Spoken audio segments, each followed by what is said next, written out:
The Bengals make multiple shocking moves. This has serious implications going forward, including a running back that has been cut, an offensive lineman that has a lot of hype and has been cleared, and this defense that has been playing well during training camp so far and has what could be a future captain on its hands.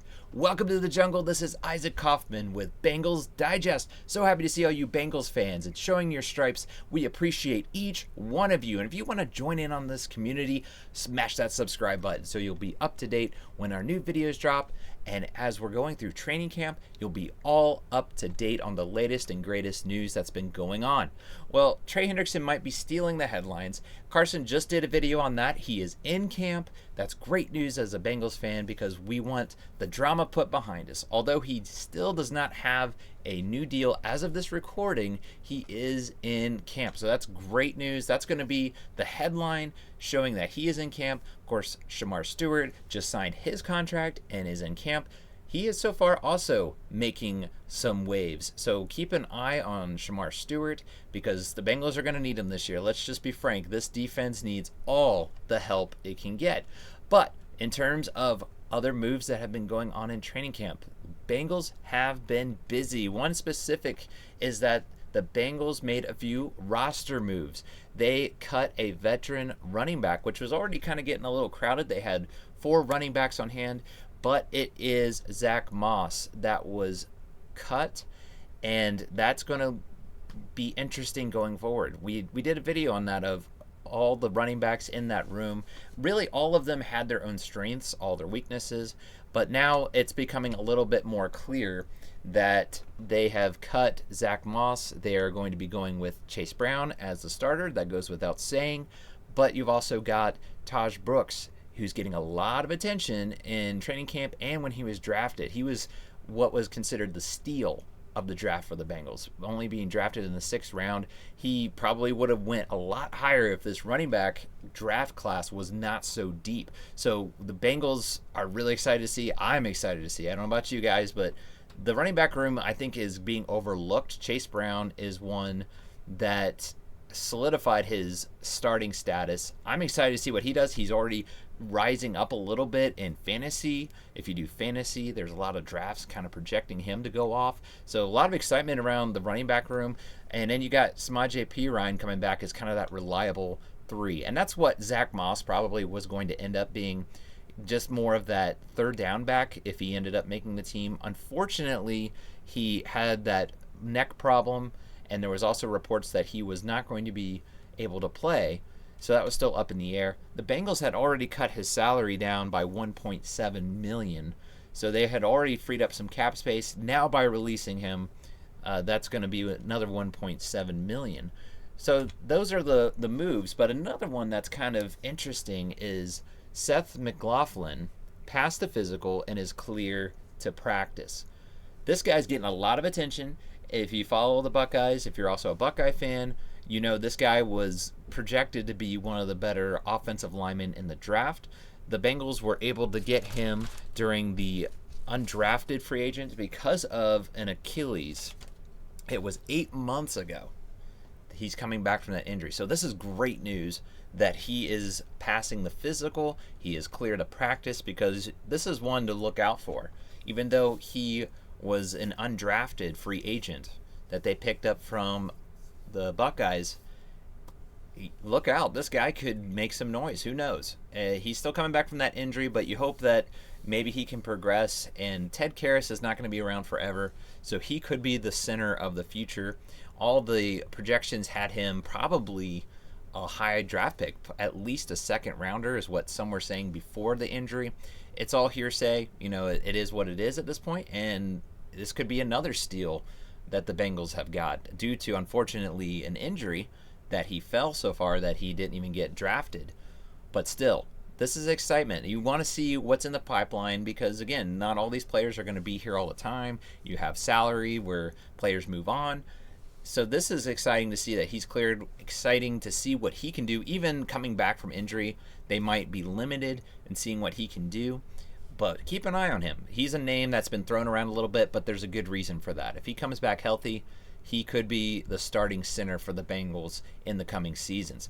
One other big thing to note about training camp is this defense has actually been playing really well, and it's training camp, right? It's still early, but looking at what could be fueling this is Josh Newton. And Josh Newton is getting a lot of attention because he's going to be filling in for Mike Hilton kind of in that slot. He showed some signs last year. Again, he's young, he's still learning, but there was some hype actually building up around Josh Newton that the Bengals got another good cornerback to pair with Cam Taylor-Britt, with Dax Hill. And what's interesting about it is that during this offseason, Joe Burrow actually went in with the defense and watched film with them. That's just awesome. That gets me excited. Like, you're going to get so much intel, so much information from Joe Burrow, telling the defense what a quarterback is thinking, what is going on through their head. And it seems like so far it's paying off, because there's been a few days that the defense just dominated the offense. The offense, I believe it was on Thursday, had a lot of good plays, and that's going to happen, but the defense seemed to rebound, and that's what I want to see. With this defense is they're going to give up plays. Things like that are going to happen, but how do you recover from that? And last year, it seemed like it snowballed. When they would give up a big play, it just kind of deflated them, and it just didn't give them a chance to recover. And as a defense, that's what you got to do. Bend, but do not break. And that's the opposite of what they did last year. So this is encouraging to see with Josh Newton. He could potentially, because of wanting to kind of take the lead and, hey, I'm going to get Joe Burrow in the room with us. He's going to be watching film. That's captain material. So there's talks that he could be a future captain here, and now I'm all for it. I think that defense needs as many captains. They like that kind of potential in the players. They've even said as much when they go to draft players. They want that captain mentality. So keep an eye on Josh Newton, another player that could shine this year, especially with the experience that he no doubt got from Joe Burrow there in the film room.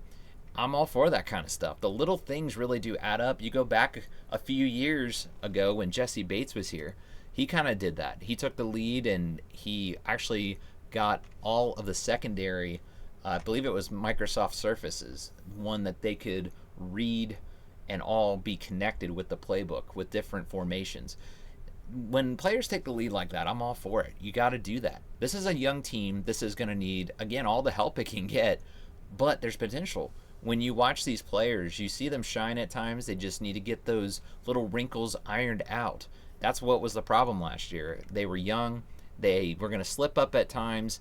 But if they can come together as a unit, if you have guys like Josh Newton that can kind of take the lead, show that captain mentality, I'm all for it. It's exciting stuff. It's showing so far. Al Golden, it's too early to sit here and say they're going to be this great defense. They've still got to go out there and prove it. But things are really looking up. It's exciting to be a Bengals fan right now, because the big thing was the drama with Trey Hendrickson and Shamar Stewart. Now we can focus on the players. Again, Hendrickson is not signed as of this recording, but you can tell they're close. That is kind of getting put behind them. They're able to really focus on things like the defense. That's going to be issue number one that all Bengals fans, all of us, are really anticipating. So it's going to be exciting. I cannot wait to see what's going to happen in the first preseason game. So far, they are trending in the right direction. But stay tuned, as they say. So far, so good. We want to hear from you guys, though. What do you think about these updates of Zack Moss being cut? What do you think of Seth McLaughlin?